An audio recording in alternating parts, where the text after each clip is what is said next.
Hello, brilliant learners! Today, we delve into the future perfect tense. Let's unravel how to express completed actions in the future.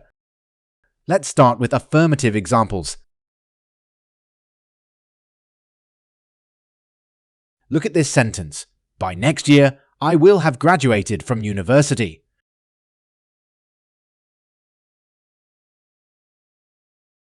The verb in the future perfect tense here is will have graduated. The time expression by next year's tells us exactly when the action will be completed. Now, let's the second example. Consider James and his project. By tomorrow evening, James will have finished his project.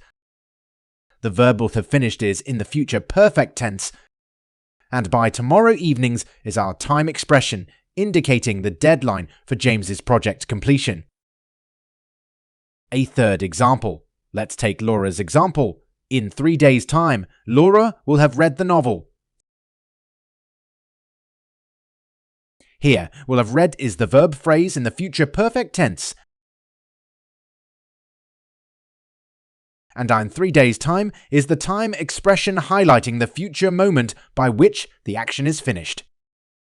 We also use the future perfect to talk about actions that won't be completed.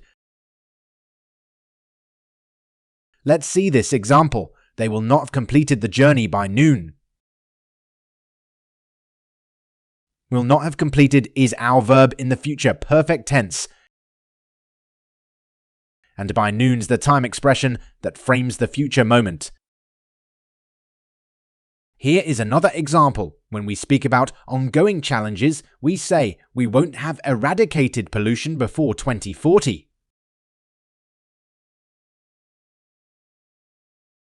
The phrase won't have eradicated is in the future perfect tense.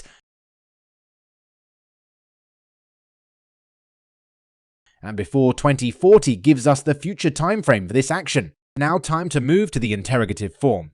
Of course, we can ask questions about the future.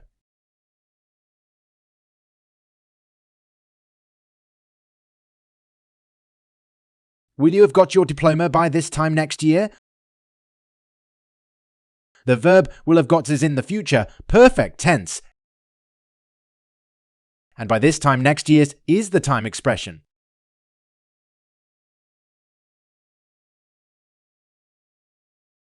Consider this last example. Look at this image. Will you have written the letter when your mother comes back?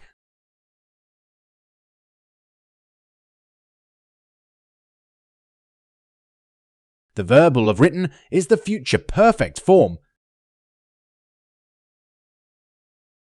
And when your mother comes back is the simple present used here as a time expression for the future. To recapitulate, for a positive statement, we say will have plus the past participle. For example, by the end of this course, you will have mastered the future perfect tense.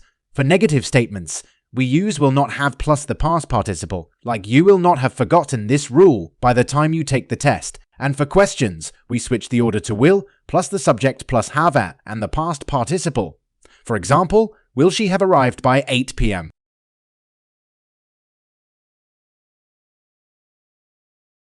Last but not least, we use the future perfect to express actions that will be complete before a certain time in the future. This helps us make predictions and talk about future achievements or plans.